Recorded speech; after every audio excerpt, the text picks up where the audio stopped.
Hello. Hey girl, what's up? What's up? First of all, thank you for having me here. It's amazing here. It's good to see some recognizable artwork. We got Miss Me Art. That just made my heart sing as soon as I saw that. We have some incredible stuff on the walls. Lunettes.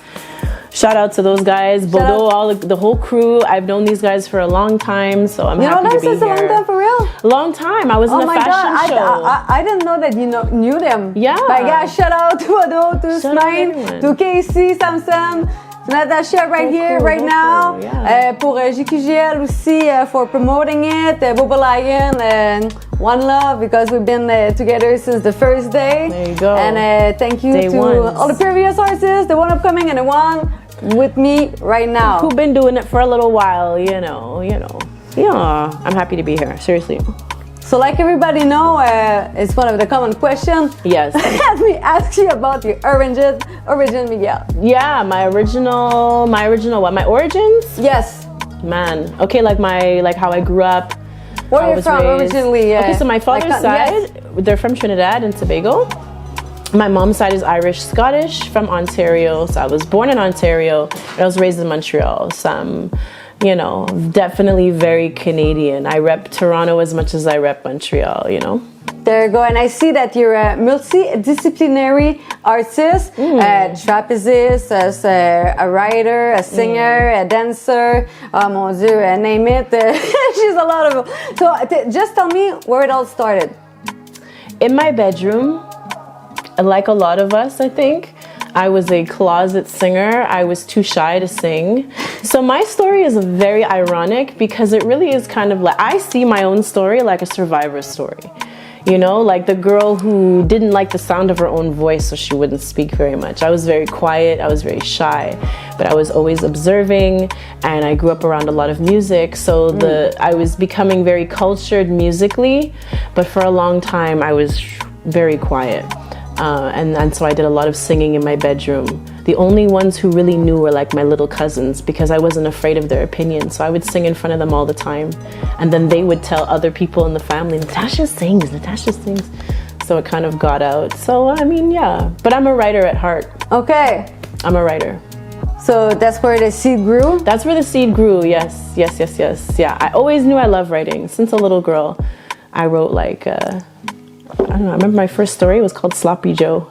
Aww. You know Sloppy Joes? Well, it rings me a bell, and it also reminds me a meal. It is a meal, you're right. Sloppy Joe. It's like, what is it, minced meat? The saucy thing. Yeah, it's like spaghetti meat. Yeah, and you put it on a sausage patty or whatever, and it's a hamburger. And sauce. And it's messy, but it's good. Okay, what is it? It's like a Michigan. It's kind of Michigan, but a hamburger version, right? That's what you call a guy that doesn't pick up himself. Exactly. You got it. Like a sloppy Joe, man. You have the whole story. So I was like 8 years old, but I already understood metaphor. Sloppy Joe is a burger, but it's also a messy guy. So my story was about a guy named Joe whose bedroom was always messy. And when he finally cleaned his room, his mother gave him his favorite food, which was a Sloppy Joe. And I was in grade, I was 8. I was in grade. This is where it all started. This is where it started, you guys. This is where the metaphor started. This is where the rhyme scheme came from. We're telling a story, but we're also doing something for the imagination of the listener. We're taking them someplace. So I love writing. I write all my own stuff. And I hope people pay attention to lyrics. Yeah, but I've realized that you're making few style. It can be jazzy, it can be not punk, sorry. That was a maybe. But I don't know. If the vibe is right. Yeah, hip-hop. Yeah. And soca music. Yes. And I think that you're into soca chutney as well. Yes. And I can see that, because we call it West Indies for a reason. And that you're close to the Indian, India, from India. Yes, community, because you participate at the Oli Festival. Yeah. And that's quite something. Yeah. And one of your event coming upon, December 10th, not to name it, there's going to be Bangra music. Yeah, exactly. And there's going to be some soca chutney as well. Yes, and Terry Gajraj, who's huge. Yes. So it sounds like Wavy B, Exactly, you know your stuff. Yeah, of course I do. See, that's why Montreal is beautiful. That's why, right? Yeah. So this is it. Like, I'm raised on the Trinidadian side of my family. This is what I know best. But there's the Irish part. I have because the Irish part. TNT is something. Okay, so now you relate to the Indians, India. Because you're close to, you're one of the closest soca artists around that is as close at the Indian community. Okay, yes, that's true. I could see that. Yeah. Yes. Yeah. But, I guess so, huh? And I was like, she's half Irish. And if you look at the map, you know where Irish is. It's like, okay. Yeah, how did that happen? But even Irish and Scottish. But the dancehall and soca is like, it's everywhere, somewhere, somehow. It's true. You know? Yeah, true that, for sure. Yeah. In UK it is, in Japan it is, in China, name Absolutely. it. It's everywhere. Absolutely. Yeah. That was actually an opportunity. How I went into like Chutney Soca was an opportunity by my friend Showtime. He's doing really good things in Trinidad. Big up Showtime. Big up Showtime. Big up again, Milton Primus, Junior Production South. There you go. You see? For sure, yeah. Yes. We're blasting it. We're gonna you know what I'm saying? So like he does a lot of music for people in Trinidad right now. He's working with Chinese Laundry. Trinidad. So yeah, he's working with Preety and Sherwin Winchester and a lot of big names that people in the West Indies recognize. So years ago, he had this song with Drupati and Ravi B and Terry Gajraj and so he said, you know, can you be on the hook? It's super simple. I just want a female vocal. And so we live in the same area. I came by. What was the song? Aja Nachle. Actually. Yeah, she did a remix from Chinsia, Run Run. Yes. And just the song Push It. Push Up, sorry. Push up, Another episode. T'as dit, on va te sacrer tantôt? Yes, we can. Yeah. Hell yeah, we can. That's produced by my brother, by the way, Roswell Beach. Shout out to my brother, my producer. Shout out. Absolutely. That's the latest video. Go check it out. Push Up featuring Tokyo Sensei and Lawrence Green. Go check it out, you guys. Those guys are talented. So now where do you get your inspiration from? Where don't I get my inspiration from? I'm so easily inspired. Like, I'm so in touch with the kid in me. Maybe it's because I'm a Leo, I don't know. Big up to all the Leo gang, you see what I mean? We're very creative people naturally, so and we're connected to our inner child, so we get excited like over the smallest things, you know?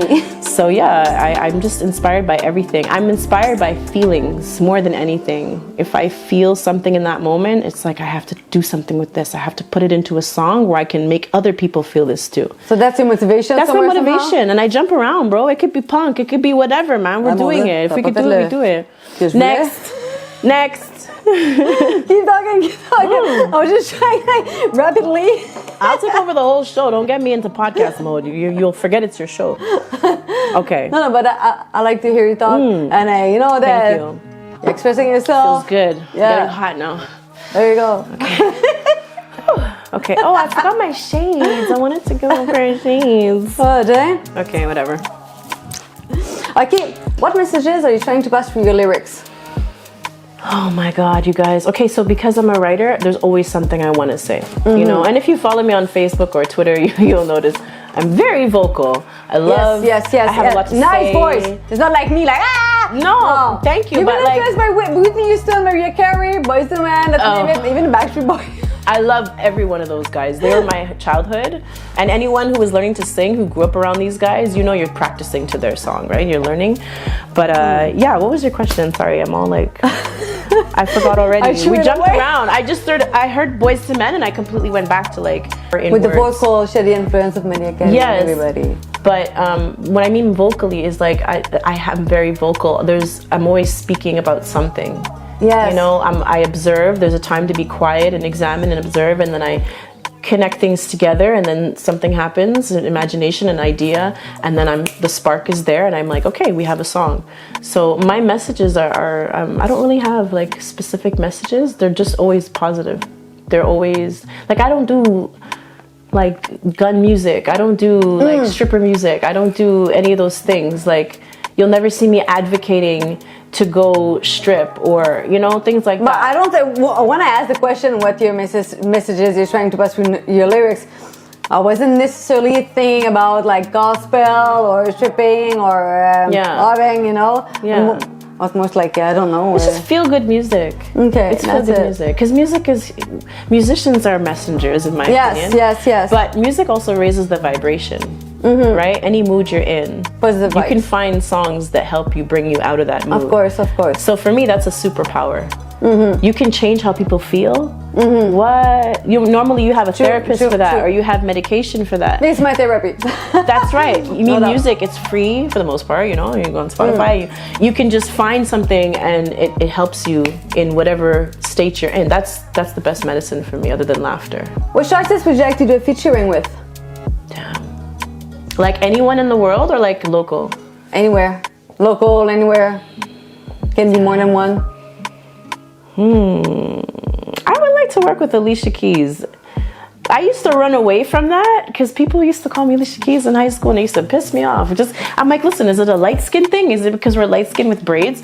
But I was also singing a lot of R&B in high school, and I think a lot of people were it was easy for them to put me and Alicia Keys together in the same sentence.